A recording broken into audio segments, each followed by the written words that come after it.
एबे एबे मधुबाबू पेंशन भत्ता को नहीं आसला गोटे बहुत बड़ अपडेट। आउ कौन अपडेट आसी भिडियो माध्यम जाना आपण मैंने भिडियोटी पूरा लास्ट पर्यंत देखूँ संपूर्ण जानिमे।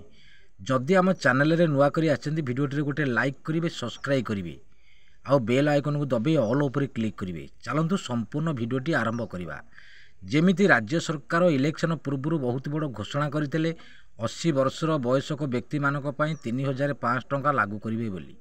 ता सहित 80% भिन्नक्षम, दिव्यांग, अक्षम, असहाय को 3500 टंका लागू करेंगे बोली। एबे ताहा प्रतिश्रुति पालन करने को जाउछंती आम प्रिय मुख्यमंत्री श्रीजुक्त मोहन चरण माझी। बहुत बड़ घोषणा करछंती आ समस्त की मिलवा को जाउची 3500 टंका मधुबाबू पेंशन भत्ता। देखंतु संपूर्ण सरकार एबे घोषणा करिसंती राज्य सरकार पुणी एक निर्वाचन प्रतिश्रुति पूरण करने को जाउछंती।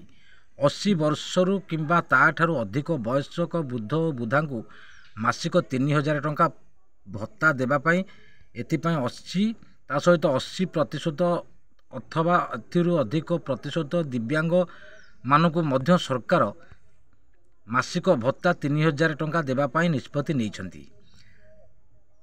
विदित भत्ता चलित मास ठारू लागू हेबो।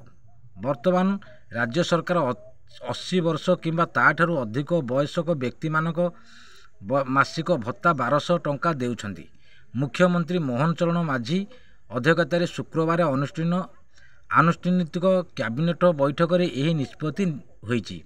बैठक पर मुख्य शासन सचिव मनोज ओझा गणमाध्यम प्रतिनिधि यही सूचना देइछंती। आम प्रिय मुख्यमंत्री खूब शीघ्र एवं ये जनवरी मसरे 3500 टंका भत्ता दबाकू जाउछंती।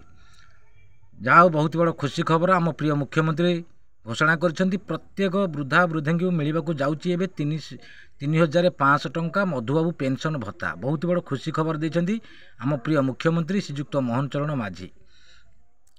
ता सहित जो माने अधिक 80% रु दिव्यांग, भिन्नक्षम, अक्षम, असहाय एमान को 3500 टंका देवे बोली घोषणा करिसंती।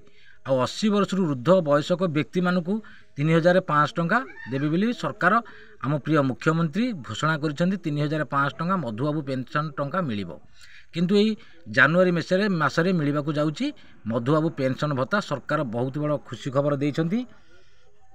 जहाँ आम प्रिय मुख्यमंत्री मोहन चरण माझी मधुबाबू पेंशन भत्ता खूब शीघ्र लागू कले। एबे जनवरी मसरे प्रत्येक मधुबाबू पेंशन होल्ड मान मिलवा को जाउची 3500 टंका। आ खुशी खबर देइछंती। जदि भिडियोटी भल लगे गोटे लाइक करेंगे, सब्सक्राइब करेंगे, बेल आइकन को दबाई ऑल उपर क्लिक करेंगे। रही नमस्कार, जय जगन्नाथ।